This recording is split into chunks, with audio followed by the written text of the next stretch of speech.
Hello, Polytopians. Welcome back to another World Championship qualifier, this time for the towering metropolises of Luxidor. Featuring some of the best players going head-to-head for qualification with one of the strongest tribes, this is sure to be a thriller. I'm Chris, and these are the best moments from the semis and finals of the Luxidor qualifiers. Let's jump into it. Up first is the semifinal match between Meisterlampe and Cabanos. Game 1 ends almost as quickly as it started. Meister swiftly claims an important city between himself and Cabanos, then holds it with a critical rider play. Cabanos, outexpanded and under pressure, decides to resign. Meister once again opts for riding in Game 2, securing a powerful central city and denying Cabanos' exploring warrior value. Cabanos responds by quickly getting a giant in the position. This, combined with his calculated cloak rush, threatens to destabilize Meister's position. Responding immediately, Meister lands a siege through Cabanos' defender with roads, stealing a critical city.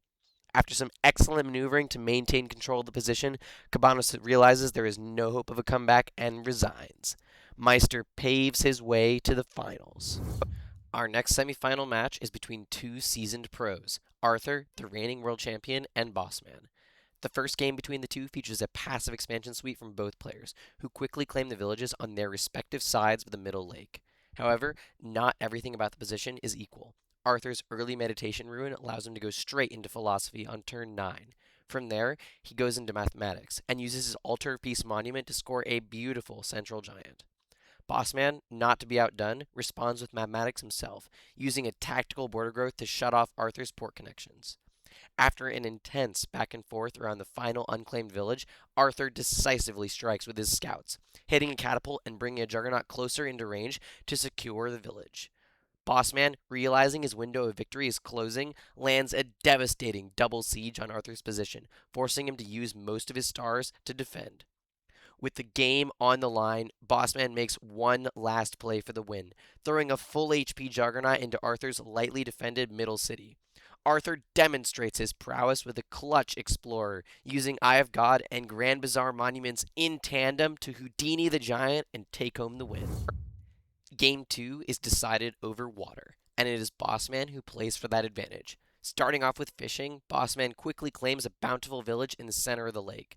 From there, his early rammers and scouts steal an isolated city, whilst his giant manages to do the same on the other side of the map.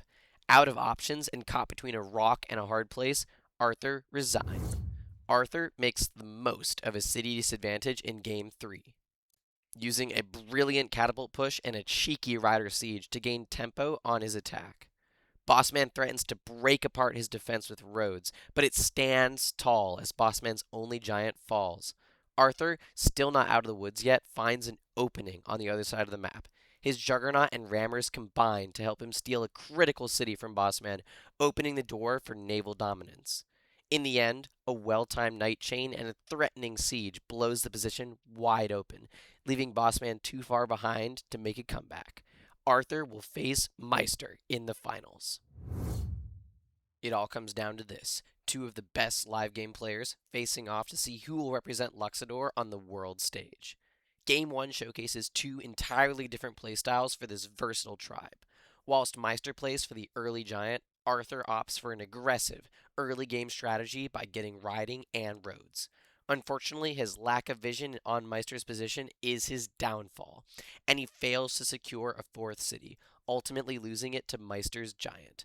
Out of options and far away from a giant of his own, Arthur resigns. Game 2 shows us how to fight a naval battle from the land. Both players harness the power of capital water access, quickly setting up their port connections and getting on the water. Meister's cheeky raft play opens up the game, giving him the advantage as the first set of juggernauts square off. Arthur responds with a wave of giants, but it is Meister who finds the critical answer, archery. Just as Arthur's attack seems like it will pierce the heart of Meister's position, the archers come to the rescue, stopping the giant from taking the city and allowing him to force Arthur's battle lines back with a devastating juggernaut splash. Arthur, back up against the wall, rips an incredible navigation ruin, allowing him to make a well-placed bomber and chip away at Meister's pesky archers. After both players sacrifice hordes of units into the center, the position transforms. Meister's advantage snowballs in the north, allowing him to rip apart Arthur's warrior-based defense with ease and threaten the isolated city. On the other side, Arthur's bomber and juggernaut pair up to equalize. However, he is not able to stop Meister from making a nasty bomber right in his face, tearing apart his defenses and single-handedly winning naval control. Meister is your Luxidor tribe champion. A pattern is now established. Meister joins Justini and Yeti in an elite club of players who have managed to qualify for the same tribe twice across the 2 years of the World Championship. I hope you enjoyed watching this round. If you liked the video, be sure to leave a comment on your favorite highlight. Also, join us for the Chinchi qualification rounds. Expect mythical forges and endless giants from our mountainous friends. Until next time, peace.